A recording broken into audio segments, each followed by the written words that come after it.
নমস্কার সুপ্রিয় দর্শক, আপনারা সব কেমন আছেন? আশা করি ভালো আছেন। ফের তৈরি হয়ে গেল নিম্নচাপ। সোমবার কোথায় কোথায় দক্ষিণবঙ্গে বৃষ্টিপাত হবে চলুন জেনে নিই ভিডিওর মাধ্যমে।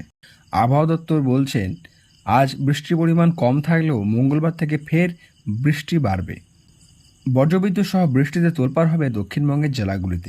হাওয়া অফিস জানাচ্ছেন আজ ভারী বৃষ্টির সম্ভাবনা নেই দক্ষিণবঙ্গে। কলকাতা সহ দক্ষিণবঙ্গের সব জেলায় বিক্ষিপ্ত হালকা থেকে মাঝারি বৃষ্টি হতে পারে।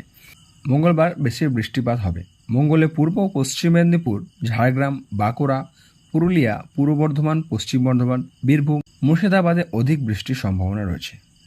মঙ্গলবার থেকে দক্ষিণবঙ্গের অধিকাংশ জেলায় বৃষ্টির পাশাপাশি ঘন্টায় 35 থেকে 40 কিলোমিটার গতিবেগে দমকা ঝোড়ো বাতাস বয়ে যেতে পারে। তবে হলুদ সতর্কতা জারি করা হয়েছে আবহাওয়া দপ্তরের তরফ থেকে।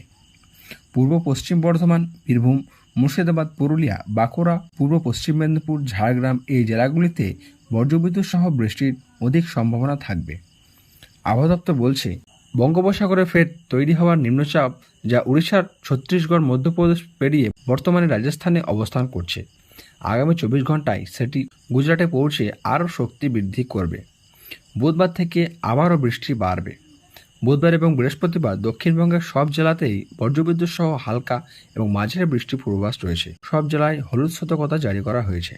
তবে আপাতত ভারী বৃষ্টির সম্ভাবনা নেই দক্ষিণবঙ্গে। সোমবার ও উত্তরবঙ্গের জেলাগুলিতে বৃষ্টি হবে। অধিক বৃষ্টির সম্ভাবনা দার্জিলিং, জলপাইগুড়ি, কালিম্পং, আলিপুরদুয়ারের। এরপর মঙ্গলবার উত্তরবঙ্গের দার্জিলিং, জলপাইগুড়ি, কালিম্পং ও আলিপুরদুয়ারের ভারী বৃষ্টির সতর্কতা।